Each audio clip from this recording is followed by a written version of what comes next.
Why hello there, I am fantasy author Dianna Gunn, and today I'm here to share one of the most powerful tools that has helped me write in spite of my depression: minimum goals. I've struggled with depression, insomnia, and related fatigue for most of my life, but I still have a bad habit of overestimating what I'll be capable of in any given day or week. In the past, I would only set my big, lofty goals, and inevitably, when I failed at them, I would spiral into more anxiety, more depression, and more guilt because I felt like I was a failure.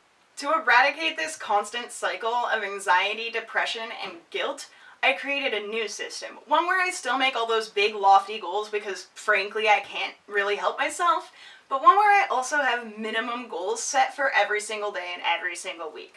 For example, my goal for a healthy day might be 1,200 words, but my minimum goal for every day is 200 words. This minimum goal allows me to feel accomplished even if I only hit 200 words. And if I hit 201 words on a bad day, I feel enormously accomplished. I'm proud of myself instead of feeling guilty that I didn't hit 1,200 words instead. I don't use this strategy only for writing either. I have minimum goals for other areas of my life. For example, in housework, a minimum goal might be to pick 3 things up and put them away. For marketing, I might post a single tweet. Wait, okay, that's a lie. I never post just a single tweet. I'm addicted to Twitter. But a real minimum goal for me for marketing is to post an Instagram photo, one single photo, 5 days a week. These minimum goals are baby steps to improve my life that I can take pretty much every single day, even if I've had a really rough week, even if I'm struggling with a severe bout of depression or insomnia and I'm feeling fatigued and exhausted. Most days I can still get 200 words out and an Instagram photo. So how can you adopt minimum goals into your life? The first thing is to establish what is actually realistic for you. If you're new to writing, 200 words might actually sound like a lot, so commit to 1 sentence or 10 or 25 words instead.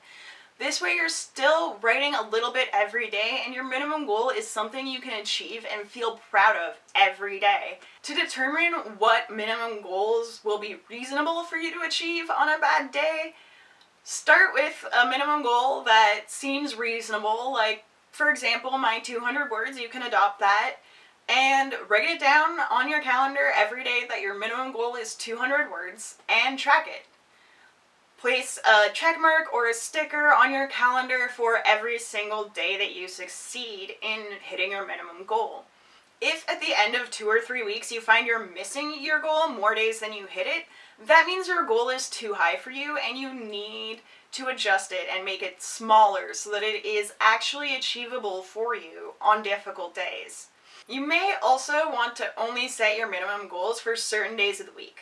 I personally have my minimum goal of 200 words set for every single day except Sundays. Some Sundays I do write, but a lot of the time I devote it to other things like housework and gaming. Taking days off may sound counterintuitive, especially if you're only writing a sentence at a time. My God, if I'm only writing 1 sentence a day, 5 days a week, and I'm taking those 2 days off, my book will take forever to happen. Yeah, that's true, but you have to be forgiving with yourself. You have to be willing to meet yourself where you are. And if that means you have to take at least 1 complete rest day every single week, you need to acknowledge that and take days off from your minimum goals so you have time to recharge and you don't get burnout. The truth is, even if your minimum goal is 200 words rather than 1 sentence, this isn't about writing a book quickly. This isn't about being super productive. It's about acknowledging that you have health problems, whether they are mental or physical or both, and that sometimes those problems interfere with your ability to create. And it's about being forgiving and loving and compassionate with yourself. So if you're struggling with depression or some other kind of health problem that means your energy levels vary widely, or hell, even if you just have a full-time job and 3 kids and you don't know where you're going to find time to write, consider setting minimum goals for yourself and using them as a tool to be kind to yourself. Alright, that is all I have to say about minimum goals. This really is one of the most powerful strategies I've created for dealing with my own depression. I really hope it helps you too. If you've tried something like this or you want to try this, please do let me know in the comments section below. And of course, if you enjoyed this video, don't forget to subscribe. Thank you so much for watching. I am fantasy author Dianna Gunn, and I will see you next Thursday.